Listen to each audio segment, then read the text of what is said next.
The name of this event is Native Voices from the Land, and I think you just heard a bunch of them. My name is Peter Crawley. I'm one of the co-organizers of the event. I'm a sustainability consultant and educator in Cambridge, Massachusetts, but I live down here seasonally and have a deep love for the land and the voices that emanate from this piece of land down here. So this event is a continuation of 4 prior events we've had in Westport related to giving a platform for Native and raising up Native voices. This area, as many of you know, is very rich in Native history, some of it quite sad, but we really are hosting these events to develop a new type of relationship between Native and non-Native peoples based on mutual respect and learning. And I think we're going to hear some really enlightening ideas today. So before we get started, there's a number of thank yous I want to make. First of all, to Weatherlow Farms for hosting us here. Thank you, Ryan Wagner and staff. A thank you to the Westport Cultural Council that gave us a grant for this event. The Westport River Watershed Alliance is also a sponsor. Mr. and Mrs. Gerald Sheehan were sponsors. And our lead organizers were the Pocasset Pokanoket Land Trust and Wayner Woods. And clearly we want to thank the Eastern Medicine Singers. So without further ado, I'm going to leave it to the tribal representatives here to introduce themselves. We have members of the Pocasset Wampanoag tribe of the Pocasset Nation and the Sandhill Band of Lenape and Cherokee from New Jersey. So we're delighted to build solidarity around that, and I know we have some other tribes of the Pokanoket Nation here, right? So before I get into trouble trying to distinguish between those, I'll let you take it away. And I have one more thank you to my good brother Brooklyn Demme for donating his film that we will see after the panel. So thank you very much, everybody, for coming, and we'll hand it over to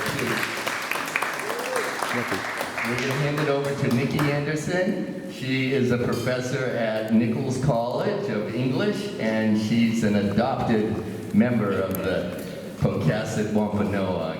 So thank you, Nikki. Thank you so much. Thank you for being here. So, as stated, my name is Nikki Anderson. I'm very happy to be here. Adopted member just means that I was born into the Narragansett tribe. When I was about 10 or 11, my family was removed from the rolls. It happens, Indian politics. So I met this lovely gentleman who took me under their wing.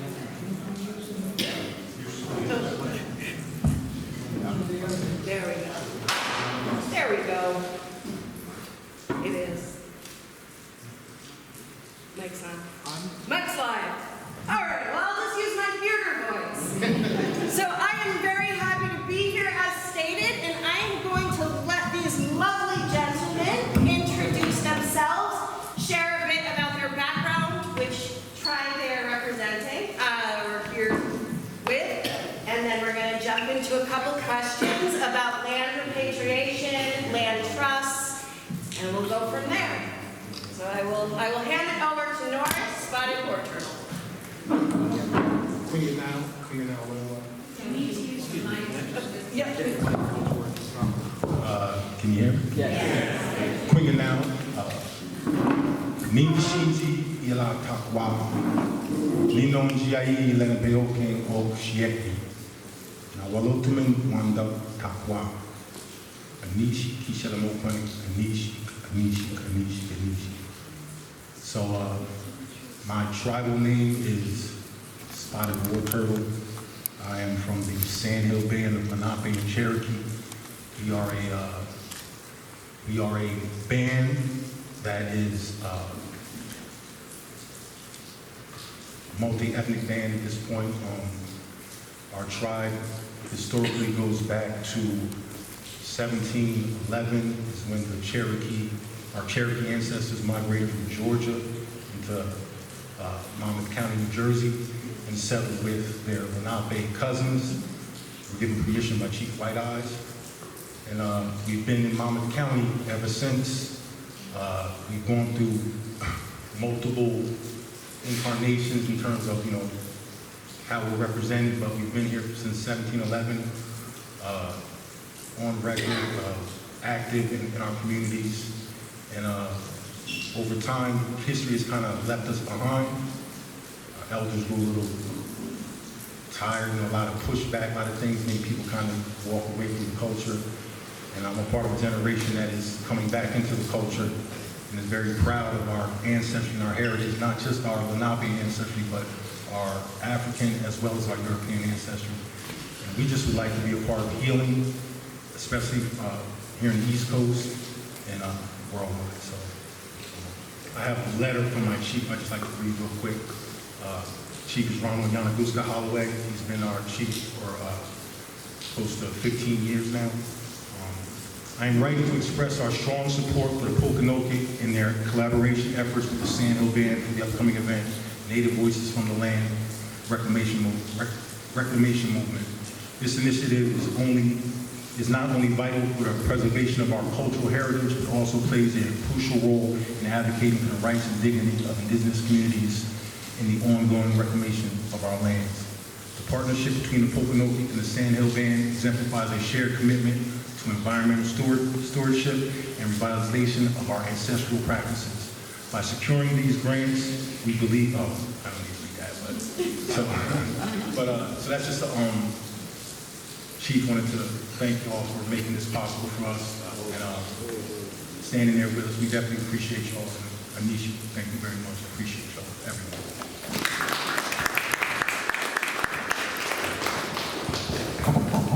Kawangamish Nitopa. Welcome. Nikiti Tokum, Wananawal, Tom Frederick. Imachiapelo, Tom Frederick, Mastich Kala Elo.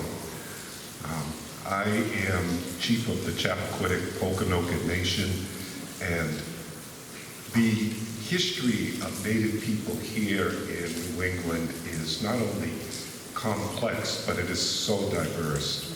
And what is important to understand is that our people have oftentimes shared multiple cultural and tribal interconnectedness with different nations that are of this land.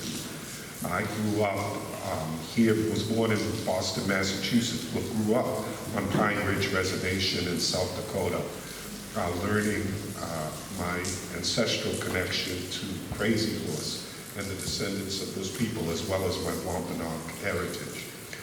As a result of that, much of the training and experience that I had was in the ways of traditional medicine. And I can remember my lekshi really forcing me to learn this and not understanding what the foresight, what was the purpose of it. Because I've growing up in the inner city and living on a reservation is like night and day. So of course there was a lot of cultural shock that I experienced, but trying to apply relevance to a young mind, you don't appreciate it. I am so grateful for his training. I'm grateful for the knowledge that I learned. As a result of it, the experience was he had the foresight to see that perhaps one day I would be chief in medicine of the tribe. As a nurse and a graduate from Boston City Hospital, I specialized in trauma nursing as well as in hospice, kind of two diverse perspectives. But one of the things that I spearheaded was bringing traditional Native practices into the concept of healthcare, which our medicines are powerful. Our ways are traditional in terms of being able to provide opportunities for both healing. So I've been asked today to speak about the similarities of health and wellness and holism as it applies towards Native communities and the importance of that to us as a people. To understand one of the first diverse concepts is that Native people are intricately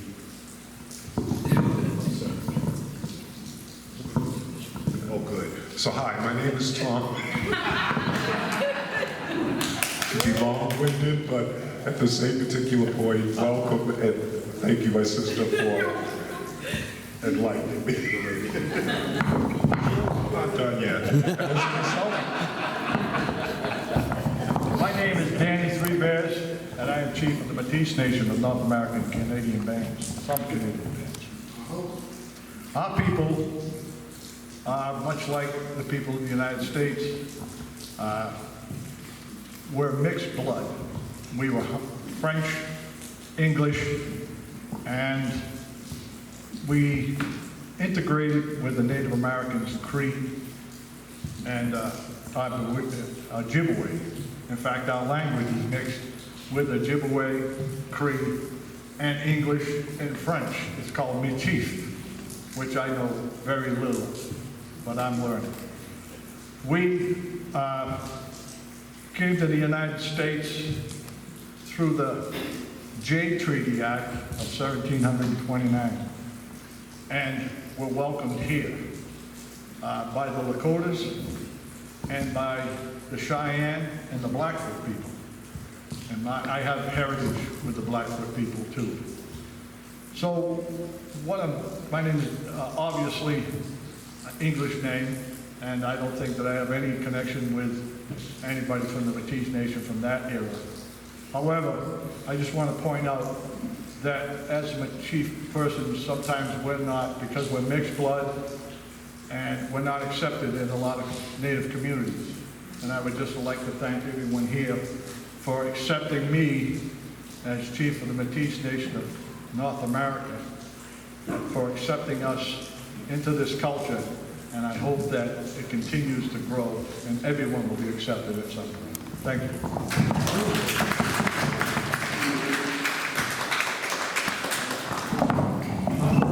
All right. He won't let that mic go. Hi, everybody. Robert Two Running Elk, then Pachacuatmos, that's my traditional name. I'm founder of Wayne Woods, a company Wayne Descendants. And I'm happy to be up here with my brother chief. And it's great to have us to be able to come together and be able to share what the earth and what the future has for all of us. Very excited about introducing people who are interested in knowing Westport, Fall River, the history of the area. We'll talk upon the villages. We're all cousins, we're all related by marriage, different nations, Pokanoket Nation. And so what we're trying to do, this is an effort to bring all that back here and do these things on the land with people who are interested, such as our drumming and powwows and stuff. People who are interested in it don't have to travel so far because it's right here in your backyard, and help people to understand what this land is and what it meant to us, the different names and the different features that are here, which made it so attractive for the settlers to come here. I mean, we are first contact tribe, and we want to continue that. The Cuffy and the Wainers, some of you may know, others may not, they were basically practicing Quakers. And Wayne Woods, or the Wayne Farms, has always been a gathering place since the 1700s. So that's what my aim is, to get that back here and get some of the community back up there. I hope. Kwakakwa uni, kawi suki wamsakuk, kawi otan pokaset. What I have said is, my name is Black Eagle. I am from the village of the Picasset, and good afternoon to everybody. I am the vice chairman of the tribe. It's been about 22 years now. And my happiness today is just overwhelming to see everybody here. It's been a passion of myself and Chief Spring Buffalo to bring all this information out to everybody in this area and let them know about the truth of this area and the Indians that lived in this area and all the beautiful things that we have done and continue to do, because as some of you know, we have recently gotten new land in Tiverton, which is one of our homelands. My job as a tribe is I'm the environmental consultant. I take care of all the land acquisitions, problems of recreating the land, and I'm not a war chief, I'm just a warrior, period. I'm a veteran of the United States Air Force and the Massachusetts Army National Guard. And it's been my pleasure to see all these things blossom and to see all of you in front of me here today. So one of the main reasons we're here is we want to stress to everybody how important it is to conserve this beautiful land that we have left. We don't want to see it all developed and built on and turned into all kinds of housing projects, and we want to keep the land somewhat the way that it was and keep the animals here and continue to do our traditional things like hunting and fishing and gathering, and we're a nomadic people, so that's why we have all these different spots, all these different villages, such as the Cuppy Village. We also have the land in Tiverton and our initial reservation of Fall River. So I'm here to back up all the chiefs here and give the tribe's total support, and also apologize Chief Spring Buffalo couldn't make it here today, so I'm second in command. So I'm here to say thank you to everybody and God bless.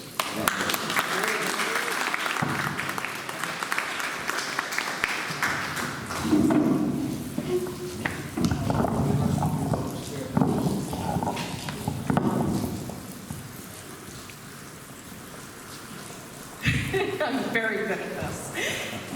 I have a series of different questions, about 10 questions that I would like to pose to each of you, if that's all right. The very first question that I am going to throw out would just be about land repatriation versus land trusts, what that means to you personally, and any of you can take this. What is your connection to the land? Specifically, can you share how the loss of ancestral lands through colonialism, forced removal, broken treaties, how exactly has that affected your communities specifically, and how are these land efforts connected to you in helping and reclaiming these ancestral lands? We'll take it to you. Thank you. Without giving away too much, you're about to watch a film that address a lot of these. But I would just like to say that my particular community, we were interrupted by what they would call urban planning. So highways, Route 18 in Monmouth County, New Jersey, the Parkway, all of these were built. The off-ramps where they come into the neighborhoods will literally come right through our communities. We had a village called Reedy Town, and that's in Monmouth County, New Jersey as well. Reedy Town is now the Monmouth County dump. So that's pretty much our story in a nutshell. They took a lot of our valuable land we had away from us. A lot of thrashing on people in my family lost their lives. And it's just been the more I learn now, because our elders held a lot of this stuff from us. So the more I start to learn now and dig back into things, it's so much, it's so much we have lost. And being that we're from the Jersey Shore, that the particular lands that we held were very valuable lands. We're talking about beachfront property, Asbury Park area, all up, right on up to the city. So, that's pretty much what our story is. And our major villages were interrupted and destroyed for modernizing our communities and stuff like that. So. Does any of the other panelists want to share? Yes.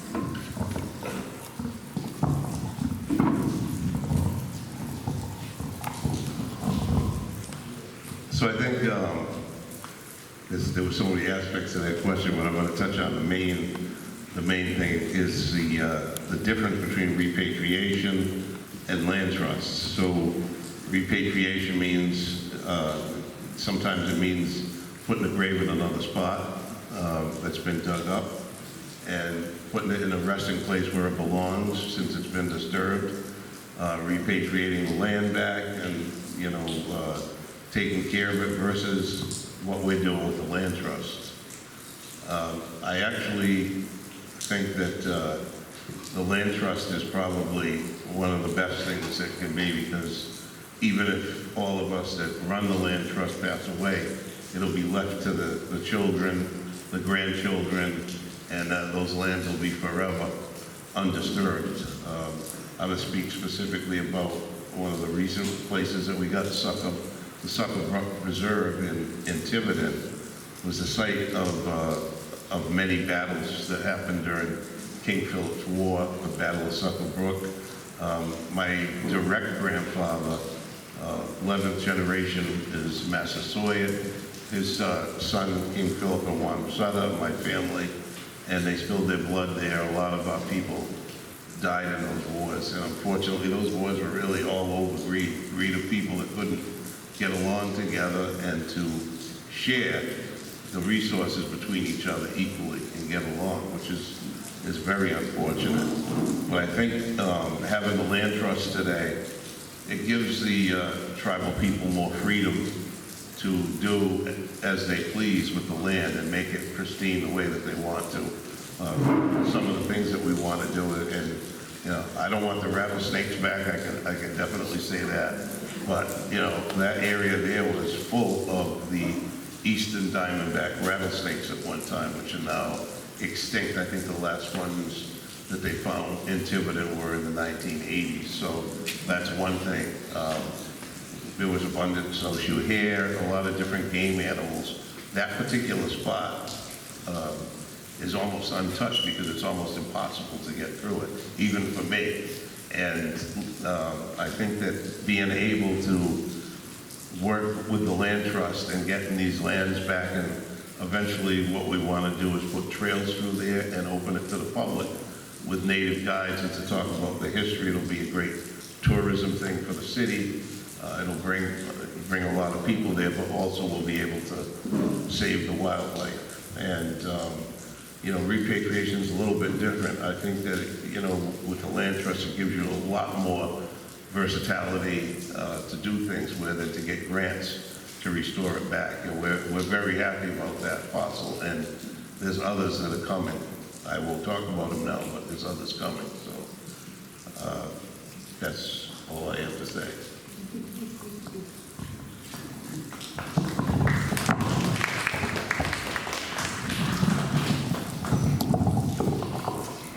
So the next question I'm going to pose to all the panelists as well. So it is an open grabs question. In considering traditional knowledge integration and today, how do you integrate traditional indigenous knowledge systems with modern conservation practices? Yeah, I guess I'll take it. It's all you.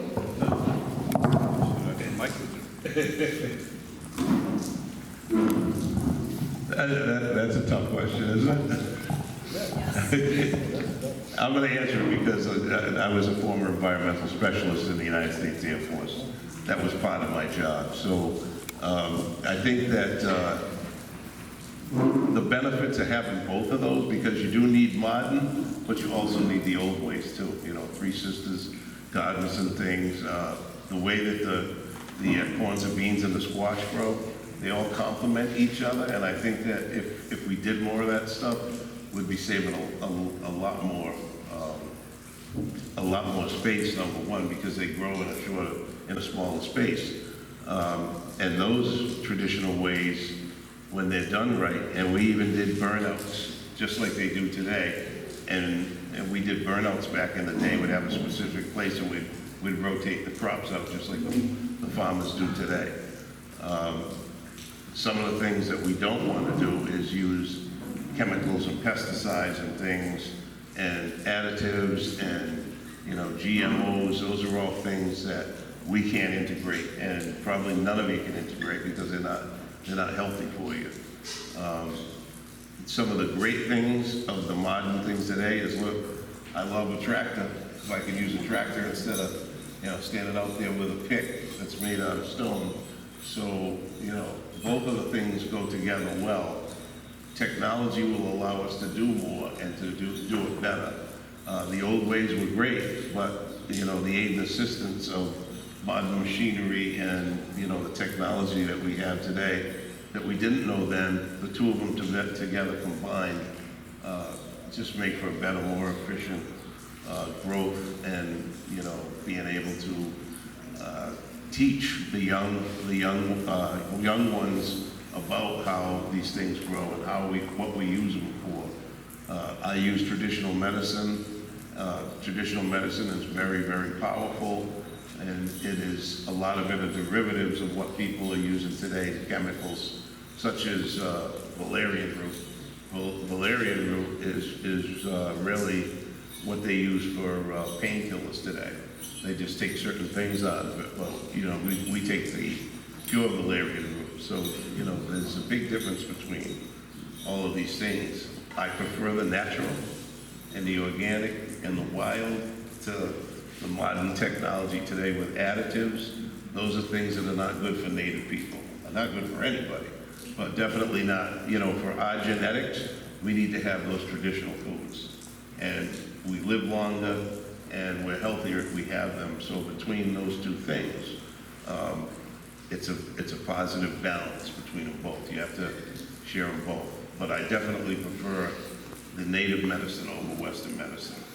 And I've used it in instances. I actually had cancer, and it was cured completely with native medicine. So those things are never going to change.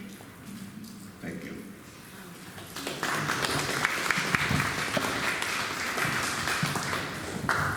I think this is actually the perfect time to segue into giving you the mic back so you can continue. It is absolutely the perfect segue if you would like to share.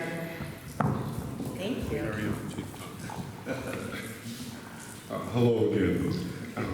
As I was mentioning earlier about the importance, I kind of just had an idea. One of the things that helps us really to put anything into perspective is when it becomes more personalized. So I'd like you to indulge me for a moment. I want you to think of 3 things that make you feel connected. And what might some of those things be? Anybody can just yell them out. What makes you feel? A hug. A hug. Yeah. A hike. Say it again. Sharing a meal. Family. Say again. Sadness. These are all important parts that help us feel a strong connection. Now, I want you to put them from 1 to 3 in the ways of importance to you. What is the most important one for you?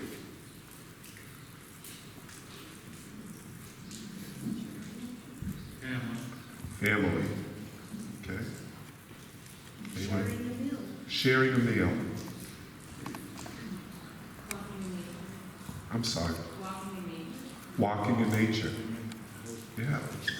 So you might use walking in nature as a way of not only feeling connected, but also appreciating the Great Spirit and what that may mean to you on a spiritual level. So we have family, meal, being connected. These things are important. And when you list them in areas of importance, you're going to have one that really sticks up in your mind. And so now what I want you to do is to think about that. Think about how important that connection is to you. And I'd like you to share, what is your most important one? Yes, we'll start with you. Of those? Yes. No amendment. Amendment. Of any? I think basically sharing your most inner thoughts with people, Okay. and listening. And listen. Just really communicating with people. That's It's important. powerful. Anyone else? I'm going to say a hug again. A hug again. Because The human touch of that the touch, that human- connection. yeah, the human touch. When you hug somebody, it's heart to heart. Exactly. So how can you not feel connected when that happens? And, yes, sir. Planting a tree. Planting a tree, so, so important, and the connection with the land.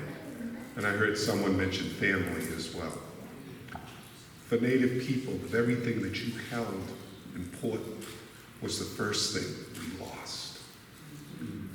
When you put that in perspective of the very thing that identifies you of being connected, and when that is removed for you, you begin to understand what a lot of the emotional process and struggles that we as Native people go through. And it's important not only to be able to educate that, but to tell them the importance of the connection to the land, such as planting a tree, a human touch, family. These things are what we create by a sense of identity. So when you understand that, you begin to understand how deeply spiritual, personal, and how close we are with that love we feel for the land. As a result of it, it is a belief system within our culture that the Great Spirit gave each of us a responsibility. And as Native people, we were made to be guardians of the land. Our relationship is with Mother Earth is personal. It is deeply held within that, in a concept that we don't recognize borders or boundaries, nor do we ever believe we can own a living being. That understanding and relationship we share with Mother Earth is part of who we are and filled with our sense of identity of who we are. So what you see today is many nations that are attempting to not only reclaim that sense of identity, but feel the deep loss of being separated from our mother, the land. And so much of what you see is us trying to reclaim, to do our native medicines, is a love story that is a part of who we are. It is our DNA. One of the things that we know for a fact, that the Great Spirit, not only in alignment with this, but that within the Amazon forest, it is said that every disease that human beings have can be found as a cure within those forests. Our pharmacy is the backyard. We cultivate that. There is a place for not only native medicine, but Western medicine can benefit once they become open to the concept and we move away from the commercialization of big pharma. We need to go back to the natural ways that can not only allow us to create healing, but sustainability, and allowing the Native people to not only reclaim that relationship with Mother Earth, but being able to restore balance, which we call unasa. As a nurse, one of the focuses was not only to see the imperatives of Native medicines, but how they can literally turn the tide in healing. As you heard from my brother and cousin earlier, how he mentioned that it was able to cure cancer. These things we have dealt with for millennia and perhaps beyond. But the old ways are making a comeback, as we call the circle of life being complete. And part of the prophecy is that all nations will one day stand under the tree of life, which holds muni mustard, which means good medicine. And so when we share our stories with you, there's not only a time of change, but that we are not the angry Indians about what colonialism has done. We are about making a stance to say that if we as a human race are to even have an inkling of opportunities to survive in the future, We must go back to the old ways and live in harmony with Mother Earth and not as a parasite.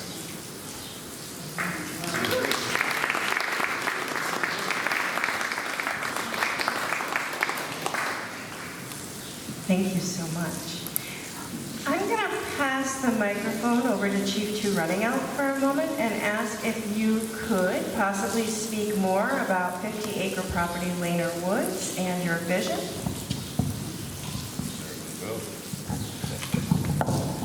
So, for some of you who don't know about Weatherlow Woods, Weatherlow Woods is a historic farm of the Cuffy Weiner family. Michael Weiner, Paul Cuffy, my uncle, Michael Weiner is my grandfather. They're pretty much the forefathers of Westport. Pretty much the forefathers, thank you. Pretty much the forefathers of Westport. And one of the saddest things for a native, one of the saddest days for a native person is the day that they don't have land, their land underneath their foot. There's no feeling on this earth that can compare to that. Weatherlow Woods, well, the Weatherlow Farm, nobody was up there for 50 years, so 4 years ago, we had to come back, it was all bush. Slowly but surely, we gotten a pathway cut to be able to get around. And, you know, touching on what Chief Tom was talking about, medicine, there's so much medicine up there. There's over 125 different plants that my uncle remembers up there. And my great-grandfather, Gaga, who was Cape Verdean, he was a medicine man. And if there was, my Uncle Barry, if he had asthma, George tells me about how Gaga would fix up a potion, and it'll be a steam tent, and it will help him with his asthma. Other day, he was telling me about my great-grandmother rubbing down the sick kids with mutton grease. And all these, so there's such an abundance of stuff up there. And my vision is to be able to have the community once again up there as we have since the 1700s with the Quakers and other folks. It's always been a gathering place. We have pictures from over 100 years ago, and I would like to be able to add to that story and have our pictures and our times up there. We want to have an open-air education area, several throughout. Food forests, where you'll be able to go and have pass and identify medicinal plants, plants that may be in your backyard or on the side of the road, and help people to learn how to make tinctures, how to use them, and what the benefits of them are, instead of just going out there with a lawnmower and getting rid of them. I mean, you can store stuff and like I said, make tinctures, ointments and stuff. So this is stuff for people who are interested. There is an interest. As everything has gone haywire in the world, people are finding out that they are not in the circle they thought they were in, because when it comes time to eat, when it comes time to get things, they find themselves that they don't have access. And so Weatherlow Woods would be a nice place where we'd be able to have friends and family and travel members and powwow and bring some of that stuff and that's already right here in town to the people in the surrounding area. When we want to do seed baking as well, so we'll have row crop fields. And there's a stigmatism when people have to go and they need help and they want to go to a food bank. So my thought is that we have about 3, probably 4, almost football field size fields. One of them is going to be a full food forest, and another one is going to be the row crops. And then we want to bank the seeds. We want to seed bank and be able to store them, so that, like when the time came with COVID, everybody was looking for seeds. And then people were gatekeeping. Food is a basic human right. To be able to eat healthy. And to be able to eat stuff that doesn't cause another problem while you're trying to feel good is very important, and how to use them in harmony. Every single pill that is made replicates something that nature does. And once again, Big Pharma and a lot of other people in Big Agro are making money off of these things, where we can teach people how to do stuff, whether they want to come up to Wayne Woods or whether they want to learn how to treat their soil and compost the soil and have their own little garden, start in a bucket. But you can come up to Wayne Woods and we can work, and then when it comes time to harvest, you get to take, and you don't have that stipulation of I'm taking a handout or embarrassed. You're coming up, you helped out, you worked, so therefore you get the spoils of the harvest. And that's something that we want to bring back, and also to educate people in the area of what this area is. And our reservation, Watuppa, and all the villages and all of us that are in and around is almost like a horseshoe. So village to village, and we want to be able to bring some of that back, and we're going to have that as a gathering spot. Everybody of all those villages and all our family and all our cousins will be able to be up there, and we'll be able to do it traditional power, the traditional way, and be able to have our guests and have our friends and be able to offer the understanding to the folks who are interested, be it junior history buffs, people who are, novice farmers, etc. We're all going to be teaching and learning from each other. So that's my vision for Wayne Woods. And, the other part of it is that, a lot of people talk about Paul Cuffey, and people know Paul Cuffey is from Westport, and people come down here, and there is nothing in Westport that pays tribute to Paul Cuffey, except for him being buried behind the Friends Meeting House. So we have people traveling from all over the world, and that's it. So that's why I said, instead of waiting for everybody else to do something, we as the family, we have to come up and we have to initiate something and make this a place, a destination place that will bring people, take a trip from across the state, because family is not only local history, it's not national history, it's international history. And those of you who know Paul Cuffey, my uncles were on the sea at the same time they were slave ships. And he was bringing corn down into the port of South Carolina while people were on their slave box. And he was over in Russia and Sweden and England and well received all over the world. And he always chose to come back to Westport, because Westport is a beautiful, special place. He could have lived anywhere in the world, but he always came back here. And my second-time great-grandfather, Cuff Slocum, when he decided to come off of Cutty Hump and buy in Dartmouth, I feel like I am fulfilling the dream that he had. He died before, I think it was about 54, but he had been enslaved, and his dream was to put something down so that we would still be here.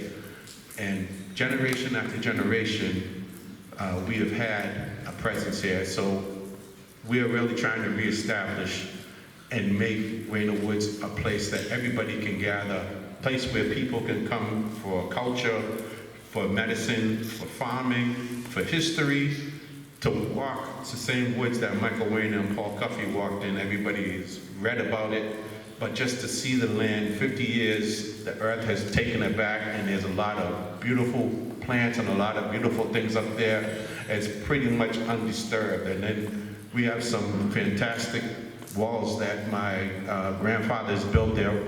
They have to be over 250 years old. They're still standing strong, and they're beautiful. So we'll have a lot of community interaction, and for people to get to know us, because people don't think that we're around. People think that the Indians they see are the Indians that were moved on the Trail of Tears and out west. They have no idea that we come in every shade and every shape, and that we're all intermarried. Whether it's African, whether it's European, it's all on us, and we are still here on the land, and we want everybody to be able to come and see and experience the culture and not just be a YouTube video or just something that you heard, but to interact and to be able to have that experience. Thank you.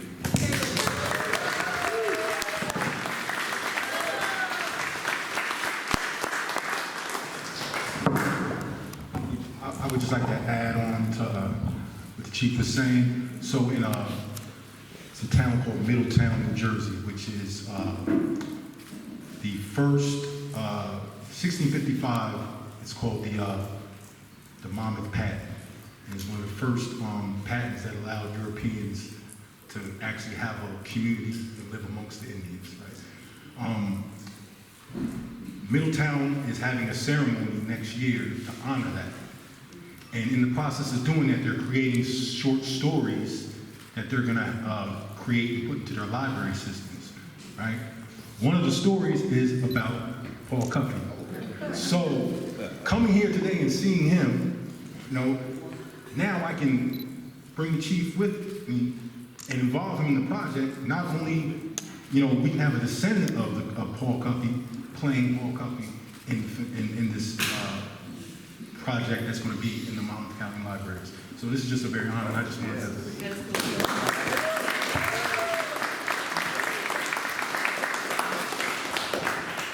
It's actually another perfect segue, thank you, into the question of cross-tribal communications, working together for land repatriation, but other things as well. Would any of you be willing to speak a little bit on that, on the cross-tribal collaborations, how that works, more on any land repatriation that you would like to speak on?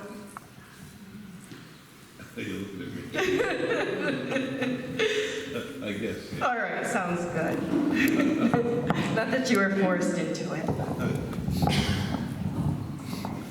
So I think it was a little short, so I want to look at everybody when I'm talking to you. So basically, there is some cross-tribal collaborations. Certain tribes have had historic relations all the time together. For instance, Chief Tom and I are cousins. His grandfather married my grandmother. Now, you wouldn't think much of that in the regular world, but in this world, there's not many Indian people in Massachusetts and Rhode Island, you know, for the capita of people that live here. So our people always knew who each other were, and those bonds, like his and mine, they make the collaborations stronger, because it's not only do you're working with another tribe, but you're also working with family. And I think that has a lot to do with some of the traditional collaborations that are going on today. I mean, if you think about the Pecasset-Pokanoket Land Trust, we have several different native people that we're working with. In fact, one we have a Narragansett that's on our payroll, and he actually goes out and he's helping other natives develop urban gardens. And in fact, he's supposed to be at my house today working on one. So, and a lot of people don't realize in the East, the Eastern tribes, we are so close because we all work together. We all had, like, if, for instance, with my tribe, the Pecassets, the Pecasset, the daughter, the sachem, Weedamo, you know, married the royal family. So that's how we kept those collaborations strong, because you have a family member, and that's exactly how the royals did it, you know, overseas in Europe. You know, England wanted their sons and daughters to marry the French so they wouldn't be at war. So I think basically it's the same between the tribes here, and that keeps the collaboration strong. So when you talk of the Wampanoag, it should be mentioned that there were back in the day, there were 39 different tribes here. So a lot of them are gone. They may not be completely extinct. There are people here that are native and don't even know it. And then one day they walk across each other and find out, wow, like Tom and I, my grandfather married your grandmother. And then those collaborations begin because you're all working together. The land trust, and it was a vision of both George Spring Buffalo and mine years ago. We had a group called the Affiliated Tribes. And so those affiliated tribes, we all signed an agreement that we would work together and that we would support each other. And it started off with a powwow in Providence, it was the Affiliated Tribes powwow, big drum powwow. And so all these different tribal people from as far as New York, the Ramapo, Narragansett tribal people came, a lot of the different tribal people from the Wampanoags and Pokanoket Nation, they all came. We had people from Micmac, everywhere, that came to this powwow in downtown Providence. So those are some of the stories of the collaborations and what make our people strong. And today, now we're working on land collaborations so that we help each other and restore the land the way that it should be and the way that it's going to be as long as we're here. Thank you.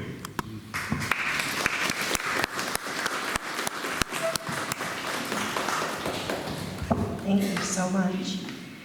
One of the things that I would like to ask, and again pose to all panelists, for non-Native allies, what would you say is, if they were hoping to get more involved with these efforts, where would you say somebody would start? What would somebody be able to do to support as a non-Native ally? Any of the panelists? I would say to go online to the Land Trust and see all the different initiatives. Look at the Pokanoket Land Trust website. See all the different initiatives. We do stuff, food programs. We do stuff with kids in school, working with a few school districts, and everybody can find a little niche to go as hard or as tiptoe into it as much as they'd like. And the good thing is that your own pace, but the willingness to be able to be in that, I would say, sacred place and understand the proper ways to do things and just understanding us. I mean, Tom's my cousin because Tom's family married the Cuffeys. I mean, there were 10 Cuffeys, so we're all interconnected. And this is beautiful that we're able. So we just like people to be able to come out and ask their questions and not feel alienated. And this isn't about gatekeeping. This is about setting the record straight. This is about best practices for the land and for people. It's about respect, honor, and dignity, which we all practice up here. And that's what whoever's coming to be with us needs to be about. Thank you.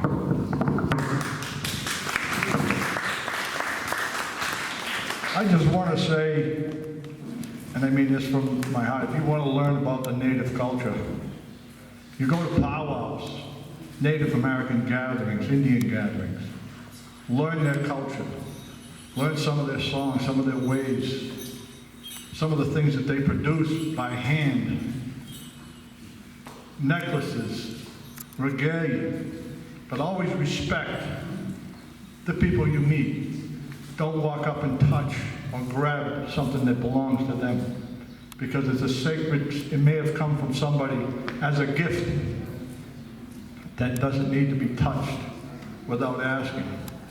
Always ask first. And another thing I want to say and get clear here is I am from chief of the Métis Nation, and again, a lot of people don't recognize the Métis people as Indians. When I was young, I always knew who I was and that I had Native blood, but I could never find my path. And one day I was working somewhere and I heard a Native American drum. And I said, I'm gonna go find that drum. And there was a powwow in Seekonk. And I met a great man,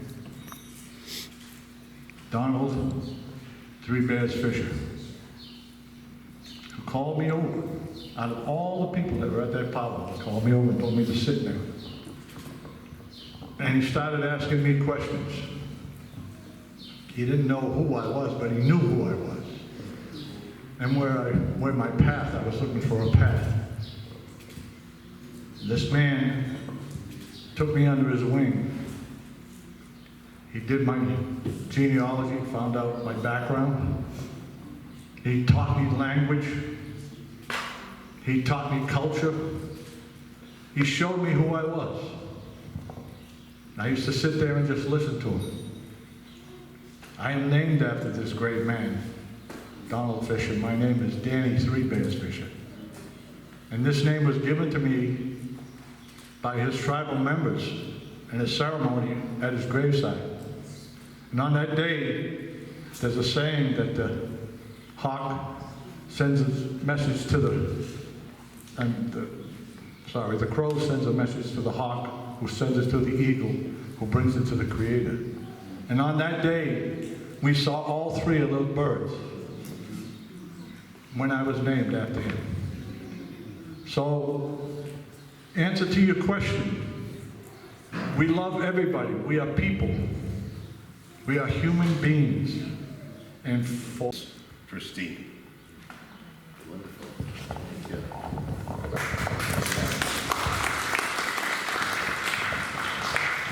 Thank you. Wow. Okay. A little more reasonable. Question? Good afternoon. I just want to make a comment and say thank you for this presentation. It's wonderful, and I'm so excited for this farm. It's lovely and beautiful out here. And my only question is, what did you do for your cancer treatment?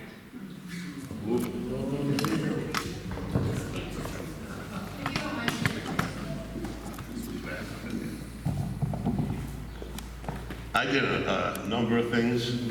My mother's 92 years old. She's a master herbalist. And part of it, my mother healed me with some of the herbs, local herbs that we have here. And then I went on to a gentleman who is in New Hampshire, and I call him the master herbalist. He really took me all the way. There were so many things that I used, blood purifiers. I'm trying to remember them all. I mean, one of the biggest things that I always had to use was milk thistle. Milk thistle is a blood and liver purifier. And what it does is it removes all the toxins from your liver, and you have to go through a cleansing period to do that. And there are other herbs that you use along with that to enhance that. I had things like bentonite clay. You're probably not familiar with it, but it's a very powerful cleanser, and you're gonna get sick. I don't want you to think that there's no consequences to this, because when you're pulling out that kind of poisons out of your body, I went through shivers and everything and things, and it removed minerals from my body because it just takes everything out. Because of the chemicals that I had when I was in the military, it caused a lot of problems for me, so I went through what they call ionic foot baths, where if you have a metal in your body, you have what's called the anion and cation exchange. These are positive and negative molecules. So if you have metals in your body, you want to remove them in these electronic charges in foot baths. And what I saw when I did it was like amazing. But milk thistle, soy lecithin was another thing, because the soy lecithin, what it does is it emulsifies the fats, which allows your liver to work better. I use wheatgrass. Wheatgrass is a very powerful herb. I've seen that cure a lot of cancer on its own, but these are all things that build you up. Greens are one of the major things I had to eat. A lot of green vegetables, which I still do. Anything green is good for you, the chlorophyll in it, and purifying your blood. I mean, I could go on and on. There were just so many things there were so many phases that I had to do. It took a period of about 1 year for me to cleanse all that stuff out of my body. I worked for U.S. Air Force, and I'm gonna comment, I have a brother over here. We were both prime beef team members, combat engineers, and I was an environmental specialist, and when I got out, I was recruited by a company to do hazmat in Rhode Island. I broke down Ciba-Geigy site, which is a $96 million Superfund site. And my job was expressly to go in and to diagnose the types of treatments that it would take to break down the chemicals that we were getting rid of before it was a pre-treatment, before it went to the waste treatment. So I was around some of the most deadly chemicals you could ever imagine. So all those things, basically, I should have been dead, and I'm here. And it was all due to that type of medicine. I mean, I can't remember all the things, there were so many, but I have a daily routine that I still do to make sure that I stay healthy and alive.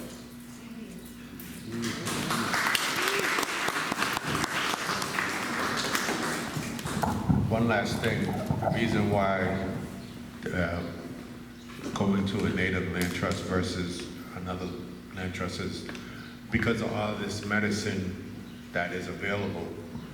We would like to have more than one spot so no one has to drive miles and miles away if they want to get access to treatment, a tincture, or have to travel miles and miles away to even learn how to do this. It would be nice if we could have enough in the land trust that we can replace all the CVS's and have them replace it like Dunkin' Donuts. So, you know, it's really about population served with all that we're trying to do. From food insecurity to food sovereignty, medicinal, all this stuff, we want to be able to do that to help the community, because this, what we're going through now in the next couple of years, it's going to continue to grow, and there's going to be a greater need. And that's why I think being able to have several different lands that this is happening, and have Wayne Woods as a hub and the various villages around and practices around, it makes it easy access and accessibility, and helps everybody in our community and the non-native community. Thanks. Thank you so much. Rob, can you just tell people about volunteer opportunities and things in Greener Woods that are coming up that they might be able to participate in? Yeah, so right quick, we do have volunteer opportunities because we're trying to prepare the land, trying to prepare a rent field, food forest, and a row crop field. And we have done a bunch of work where we got a ton of stuff cut, and we still need, there's, you know, someone came up there and they abandoned some cars, and we're trying to get up all the metal, the plastic, and the glass. We had a cleanup on a volunteer day. Go sign up on WayneWoods.net, and you can go on there and you can see and get a newsletter when we'll be doing different events and different cleanups. And, you know, I don't want it to be like an all-day thing. I figure we work in the morning and then maybe have some lunch and hang out and just be able to take in, and then any questions about the area, because it's a really beautiful place, because it's 3 ecosystems that together. It's wetland, it's farmland, and it's forest. So you can go from one to the other in a matter of steps, and then you can also see in harmony how it all works. So WayneWoods.net, you can sign up for volunteer days, newsletters, and all the great stuff. Miss Mary said that's one of my teammates that helps out, and Betty and David and a few other people know. But if you want any information, and also I carry stuff from what's going on land trust, different things that are going on, be able to get it on there as well. Thank you. Thank you so so much. It is just about 3:40, a little bit past 3:40, where we are scheduled for a break. I do hope you enjoyed this discussion as much as I did. I'm sure all of us did. So I just want to say thank you again for being here, and the movie does start at 4 o'clock. So thank you so much, and thank you very much, Steve.